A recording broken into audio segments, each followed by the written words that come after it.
The scars, the sneers, everything was just right. I didn't have a mask. My parents couldn't afford one. I had torn aluminum foil taped to the side of my face. It was meant to look like the Terminator after some skin had been ripped off. A few splotches of ketchup on the foil were supposed to look like blood. As soon as it dried, it looked very little like dried blood, and very much like dried ketchup. Despite my terrible costume, I was still excited to trick or treat. We didn't have candy very often at home, except maybe on Easter. My parents encouraged me to go to as many houses as I wanted to get all the candy I would be able to eat. It felt good to know they wanted me to be happy. Ethan and I went out at sundown and visited house after house. Every time the homeowners would gush over Ethan's mask, they would tell him how scary it was, how realistic. Then they would turn to me and ask me who I was supposed to be. I would answer, and then they would say something like, "Oh, of course. How could I have missed it?" I could tell they felt sorry for me. One even handed me a few extra pieces of candy. When we were done, our pillowcases were stuffed with treats of every sort. We began the long walk back home. As we went, Ethan rooted around his bag of loot.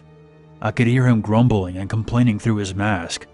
Then he started throwing candy on the street, stuff he didn't like. Go ahead and pick it up if you want it, Bill.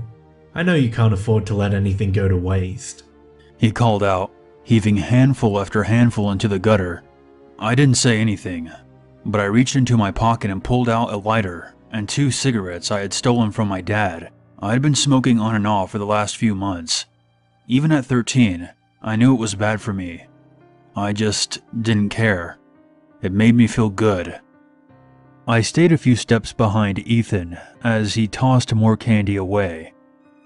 As much as I hated myself for it, I ended up picking up a few pieces off the ground and putting them in my bag. Ethan caught me once and laughed. You're gonna be as fat as your mum if you eat all that. I kept my mouth shut. Is that why she got fired from the restaurant? Did she eat a customer's food? I knew Ethan was joking, as he did often. I'm sure in his mind he thought he was being harmless and playful. Still, I told him more than a few times to leave my mom out of the jokes. She had diabetes, and she hadn't mentioned it to anyone other than my dad and me, but the doctor told her that she might end up losing her foot. That's why the restaurant had to let her go. She couldn't walk around and wait tables anymore. "Change the subject, Ethan," I said. I knew he heard me, and he didn't talk for another minute or so, until he did again. Hey, you think her and your dad still fuck? I wonder how he even manages to get it in there. He cackled, then insisted. Okay, I'm sorry. I'm done. Promise. I seethed as we took a shortcut through the elementary school soccer field. Let's stop here for a minute, Ethan said. We had gotten to the school's playground. I bet I could scare the shit out of some kids if they come by. He sat on one of the swings, with his pillowcase on his lap. He kicked his legs, and the swing moved back and forth. I stood there, hating him. "I think I see some kids coming over the hill," I told Ethan. "I'm going to hide behind the slide and sneak up on them if they come over to you." Go for it, Ethan told me, his voice deep and distorted through the mask. I left Ethan on the swing set and walked over to the slide. I watched him on the swing as his hateful words rang in my ears.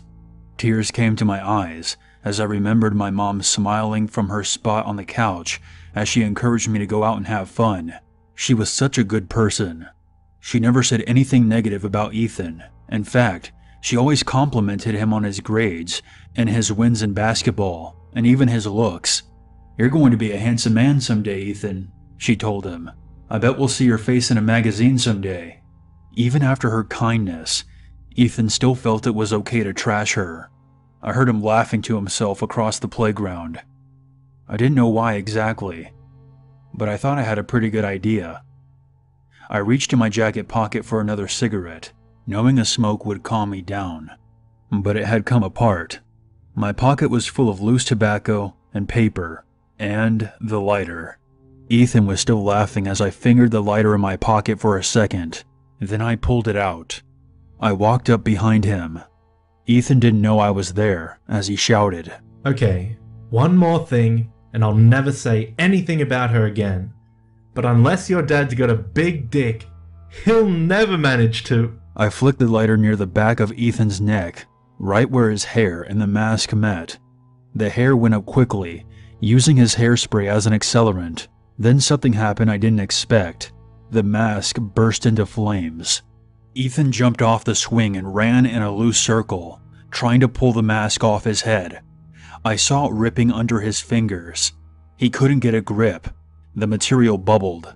His screams barely muffled as the molten chemicals clung to his skin, echoing off the brick walls of the elementary school. After a few seconds, he fell and rolled around on the playground, pushing his head into the sand to try to put out the fire. He succeeded, but the damage was done. He turned over on his back, no longer screaming, but gasping and shallow hyperventilated breaths. In the moonlight, I saw the mask was completely fused to what remained of his skin. One of his eyes had completely burst, but his other darted around, almost like he was confused and wondering where he was. I saw something moving on the other side of the field. Kids were coming. I yelled to them to call an ambulance, and I waited, unsure of how I felt, until the paramedics got there. I took complete responsibility for setting Ethan on fire. I said I had been sneaking up to scare him by flicking the lighter near his face. And yes, I got into a lot of trouble, but everyone believed it was an accident. Ethan's face was destroyed. He had skin grafts and bone grafts and all sorts of reconstructive surgery, but he never recovered, not physically or emotionally. He killed himself in 1990. His parents held a very expensive funeral. I was invited. They had forgiven me for my part in his accident years before. In fact, their subsequent lawsuit against the mask company is the reason why Halloween masks are now made with flame-retardant materials. My mom died a few years before Ethan, but not before complications from her diabetes took her left leg. Dad and I were with her in the hospital. At the same time, Ethan's parents were there to see him through another round of reconstructive surgery. They visited Mom, Dad, and I while Ethan was still recovering after a successful set of grafts. We chatted for a while about Mom's hopes for recovery, and then the topic moved to Ethan. Ethan's mom was gushing about how a plastic surgeon had recently joined the hospital after working in Switzerland. He was the best, apparently. He had taken on Ethan's case earlier in the year, albeit remotely. He wrote a substantial article about the new techniques he would be employing. In the world of plastic surgery, it made a big splash, if only for its ambition. Ethan's mom reached into her purse and pulled out the publication. She flipped it open to the page that showed various photographs of Ethan's burns, along with notes and explanations the doctor had written to accompany the article. I could tell Mom was holding back tears. I knew why, too. Her eyes met mine, and she couldn't hold back any longer. She began to weep. Dad and Ethan's mother held her while she cried. I just watched. Mom was thinking that she had been right all those years ago. She had been right for all the wrong reasons, but right nonetheless. Just like she had predicted, Ethan's face had finally made it into a magazine. On Halloween night 2002, 21-year-old Chris Jenkins, a University of Minnesota student, went to celebrate the spookiest night of the year down at the Lone Tree Bar and Grill with his girlfriend, Ashley Rice, and 3 other friends. Shortly after midnight, Chris was separated from his friends and ejected from the bar. According to reports later given to police, a drink was accidentally spilled on his pants, and the security supervisor assumed that Chris was so intoxicated that he urinated himself. After Chris was removed, the security guard in question was given instructions not to let him back inside. Unfortunately for Chris, since his Native American Halloween costume had no pockets, he had asked Ashley to keep his wallet, keys, and cell phone in her purse for him, and his coat was left inside the bar on what turned out to be a chilly 20-degree night. Since he was not the designated driver, Chris was unable to get a ride home and could not contact his friends inside the bar. He was last seen headed away from the bar on foot, but did not return to his residence and was eventually reported missing. On February 27th the following year, Chris Jenkins' bloated, decaying corpse was found floating beneath a bridge on the Mississippi River. He was still dressed in his Halloween costume and had gotten wedged in the branches of a large tree located next to the upper St. Anthony Falls Dam. The medical examiner found no signs of foul play on Chris's body, so the official cause of death was listed as drowning. Despite the police ruling it a death by misadventure, his family launched their own independent investigation and discovered a number of odd discrepancies. The Jenkins family hired a private detective, Chuck Loesch, to further investigate their son's disappearance. When Loesch questioned staff at the Lone Tree Bar and Grill, they maintained that Chris left the bar on his own, and the venue's owner eventually issued a gag order instructing employees not to speak to anyone without an attorney.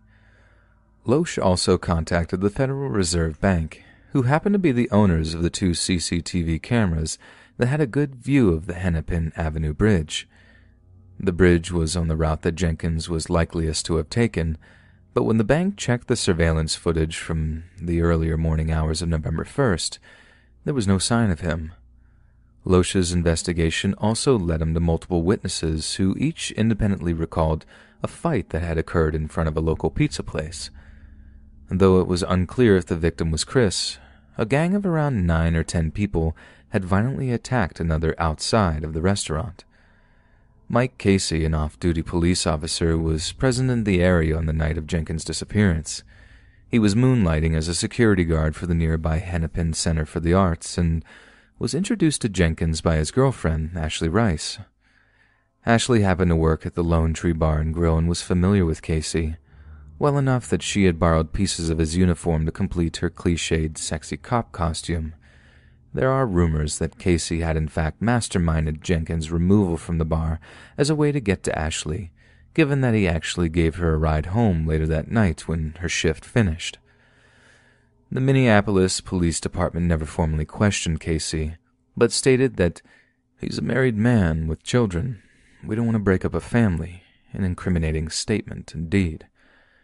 The Jenkins family went as far as hiring 2 separate groups of bloodhound trackers to trace Chris's scent from the Lone Tree Bar across the street to an underground parking garage. The scent trail led to parking stalls that one of the bar's bouncers was reportedly parked in on Halloween night. A bloodhound produced a mild hit for Chris's scent on this person's vehicle. Droplets of blood residue, a piece of red string, and red feather fragments which possibly belonged to the headband of Jenkins' costume were also found in the garage. Jenkins' blood alcohol was only 0.12%, so he could not have been particularly drunk, but coroners noted that traces of GHB were found in Chris's system. However, since GHB is a substance which is produced by the body naturally, this did not necessarily mean Chris was drugged. Forensic pathologist Dr. Michael Baden took issue with Jenkins' body being found with his arms crossed in front of him. Drowning victims who accidentally fall into water are almost always found face down with their arms outwards towards their sides and their clothing disheveled. Yet Jenkins' shirt was tucked into his drawstring pants and his oversized slip-on moccasins were still on his feet. This led to speculation that Chris was already dead when he was placed in the river. Hydrologists who studied the Mississippi River were highly skeptical that Chris's body could have been in the water for as long as 4 months without ever being seen, as the river did not freeze over until January 2003. What's more, the area beneath the 3rd Avenue Bridge was searched in the weeks following his disappearance, with no sign of him. A daytime thawing occurred on February 27th, the day Chris was found, so he possibly floated from another location before his body got wedged in the trees. Jenkins' family found it extremely unusual that there was no bruising on his body. Their son was an enthusiastic lacrosse player, a goalie in fact, who often came home from practice with huge purple and yellow patches on his legs and forearms. Since these bruises were not present, his parents believed he may have been alive for a couple of days after he went missing, allowing enough time for his bruises to heal. 3 years later, in 2006, the Jenkins family met with Minneapolis Police Chief Tim Dolan, who had decided to reopen the investigation based on the newly attained evidence. Chris's death was eventually reclassified as a homicide, and Chief Dolan held a press conference to issue a formal apology to the Jenkins family. Years later, Dolan would state that he estimated Jenkins' death was 50% chance of homicide, 30% chance of accidental death, and 20% chance of ending his own life. Once the case of Jenkins' death was reopened, an informant told authorities he had witnessed somebody throw Chris's body off the Hennepin Avenue Bridge into the Mississippi River. But there was skepticism about this story since Chris had no broken bones or injuries, and it would not have been possible to toss him over the bridge's high safety railing without his body hitting a steel support beam and vertical metal cables on the way down. In July 2007, the Hennepin County District Attorney's Office announced that they had been approached about filing charges against a suspect for Chris's murder, but declined to do so. The suspect in question was one Jeremy Alford, who was serving a life sentence for the brutal murder of a man by the name of Douglas Miller. Alford admitted to being a regular drinker down at the Lone Tree Bar and Grill around the time of 2002.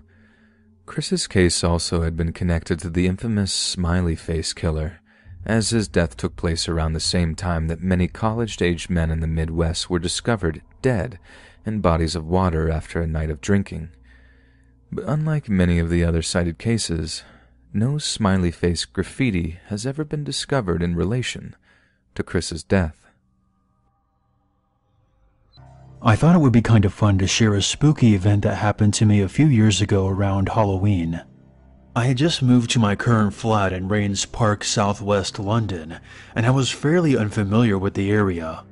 Now my current bosses and supervisors know that I'm fighting a losing battle when it comes to the reliability of the Southwest trains, and as a result have less than reliable timekeeping when it comes to arriving to work on time. A battle that I had hoped to circumvent with the purchase of a bicycle. Sadly, though, the London weather and my inherent idleness jointly conspired to once again force me to take the trains to and from work. While some people are more than aware that the trains keep me from arriving to work on time, not many of you are aware of the troubles I have returning home. That is to say, I have many a time found myself stuck at Clapham Junction with no train to take me back to Rains Park. In these circumstances, I have to take a bus to Wimbledon Common and walk the remaining 3 miles on foot. It is actually quite a pleasant walk. London doesn't have many hills if I walk along the Ridgeway. You can actually occasionally catch a nice view. True, it is of Croydon, but a nice view nonetheless. Now, to call Wimbledon Village a privileged area would be an understatement. The driveways are home to sports cars and luxury utility vehicles, so you can imagine I have very uneventful walks home. I rarely see anyone on the trip about, from the odd older couple, perhaps walking home from a late dinner party, or even a person walking their dog. The neighborhood is quiet and gets to bed early, and that night was just like the others, initially. I had gotten off the bus at the War Memorial, walked through the village center, and turned onto the Ridgeway. My phone battery had died somewhere between Wandsworth and Southfields, so I had to do the walk without music, and this always made the walk seem longer.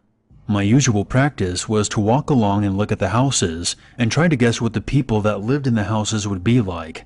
Fast car, business types, SUV and toy still in the front yard, larger family, that kind of thing. I was playing my game and decided to have a cigarette, so I stopped. I was searching for my lighter and looking around when I noticed that I was not the only one on the street. Now this was unusual but hardly alarming. What was strange, however, was that the person wasn't the sort I had grown used to seeing. It was a young lady. She appeared to be drunk, or tired perhaps. I lit my cigarette and paused for a second. Just a quick second to judge to see if she would be capable of making it home by herself, or perhaps maybe she would need me to call someone for her. It was at this point that I realized that she was crying. I started to walk over to her to make sure she was alright. She stopped walking and immediately froze. I noticed that she was in some sort of Halloween costume, a schoolgirl in fact. And as I got closer, I began to realize that she was in fact around the age of 15 or 16. She was deathly white, Her makeup must have been professionally done, or she had spent an incredibly long time preparing it. I began to think that maybe her friends had made fun of her costume, and she had run off from whatever party she had been at, drunk and upset. I started to feel a bit unnerved when I noticed that she was staring directly at me as I approached. I can assure you that in a city the size of London, we have an unspoken rule of avoiding eye contact with strangers at all costs. It was at this point I assumed that she was under the influence of something other than alcohol, and I decided to be a bit more cautious. I stopped about 4 or 5 feet away from her and spoke. "Are you okay? You seem to be a little upset. Are you in any sort of trouble?" Nothing from her part aside from that stare. "Have you had a little too much to drink? Maybe some smoke?" Yeah, right. I know hallucinogens when I see them. There was still no response. "Do you need a taxi home? Do you remember where you live?" At this, the girl began to cry, but this time, she was absolutely wailing. I could feel her raw sense of despair. I actually flinched at the sound. It was positively unbearable. She was dancing on the border of hysterics, perhaps even putting one foot along the line to see what would happen. I was stunned. I wanted to console her and run in equal measures. I wanted to comfort her and chastise at the same time. All I managed was a meek, "Why are you crying?" She must have heard me somehow, because she began to draw herself back from the edge of what can only be described as a complete breakdown. She was still heavily sobbing, but once again, she brought her eyes up to mine and said, very softly, "Because you're gonna die." Now, I've been unfortunate enough to witness death firsthand on more than one occasion. Suffice it to say that these events have always left me with a lot to think about, and I in fact have come to terms with my own mortality quite early in life. It struck me that perhaps, like too many of us had, this young lady had someone quite close to her die recently. Perhaps she was going through the same dark realizations that follow being in the company of death. The same thoughts that can keep children up at nights and the pews full at churches.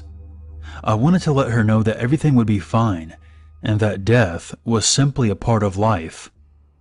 All I managed, however, was a slightly incredulous, "I know."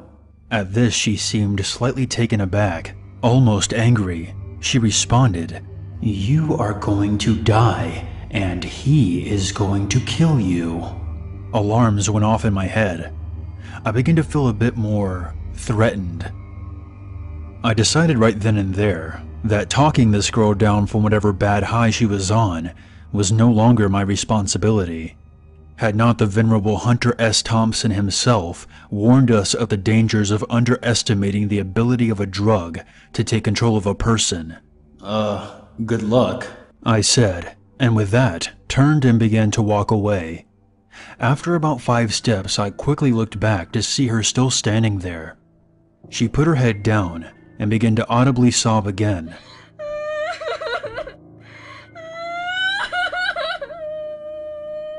I quickened my pace and shortly had walked along the natural bend in the road, leaving her out of sight. I left a bit agitated. I remember putting my headphones back in my ears and trying to listen to music from my phone, only to be reminded that it was still out of power. I was still 2 miles away from home, but at the pace I was walking, I was confident I could cover the ground in less than 20 minutes. No less than 2 minutes later, as when I first heard the shouting. It was a man's voice, layered with an excruciating sense of malice and rage. "I am coming for you." I couldn't quite place where the voice had come from, but it seemed as though he was at some distance behind me, on the same road, possibly from where the girl had been. I immediately realized that I was to be the victim of some sort of Halloween prank. I didn't, however, slow down. I imagined at this point that I was supposed to get scared and begin to run, and I was determined not to play along. The man yelled again, and this time he seemed to be significantly closer. "I hate you." Now the voice had seemed to come from somewhere close by behind me. That is to say, at the volume of the voice, I would have expected to have seen the man addressing me, but I was still very much alone on the street. I was walking quite fast, so the person yelling at me must have been running. Yet I heard no other footsteps. There was obviously more than one prankster, and they had various hiding spots along the street. I quickly decided to be a rather poor sport and cut off the main road and go down Thornton Road by the Swan Pub. I hate to admit that their practical joke had gotten the better of me, and I did not want to see what they had in store for me next. I made it to the front of the second house on the street when I heard that terrible voice shout at me again. You are going to die. This time the voice seemed to have come from the entrance of the street, less than 80 feet away, perhaps a last chance at scaring me before I disappeared into the darker side of the street. Since these streets were darker, I decided that I would lose no pride in starting to jog down the hill. I knew it was all probably fun and games, but the ferocity of the shouting left me worried that I could in fact be dealing with a real maniac. True, it would have been interesting to be a part of the most elaborate mugging I had ever heard of, but that voice just left me with the impression of true hatred. I didn't want to meet the person, or people rather, that could mimic and channel such malignant feelings at will. I had made it to the curve where Thornton Road becomes Thornton Road, when all of a sudden, I will kill you. This time the voice seemed to be directly to the right of me. He must have been hidden behind the fence of some house, or perhaps even within the house itself. I had obviously walked right into their trap. I broke into a sprint at this point. Pride be damned. I began to run quite fast, and then faster, straight downhill. At this point, I actually was starting to panic. My mind was playing terrible tricks on me, and it seemed as though the voices were all around me, constantly yelling at me, constantly screaming. Up ahead was the main road, Whirlpool Road to be precise. Well lit, busy, and I could hail a cab and be home in minutes. But the voices, the immensity. I hate you, you coward. Die, die, die. Every second, all around me, the adrenaline must have been heightening my every sense. I admit, I was scared, and it seemed as though for some reason, that terrible voice was booming off every surface on the street. It felt as though I was simultaneously running away and into a mad rage. The words felt like gusts of terrible hot wind, pushing its venomous anger at me. I couldn't take it anymore. The voice seemed to make me share that same intense anger, and I thought to myself, am I the one shouting? And I felt like a victim. I wanted to fucking kill the people who were playing this fucked up trick on me. I felt the hatred. Time to die, coward. I hate you. I decided to give up. In one quick moment, I decided I would stop running as fast as I could and have a cigarette and wait for these people to show themselves. I quickly stopped running and spun around.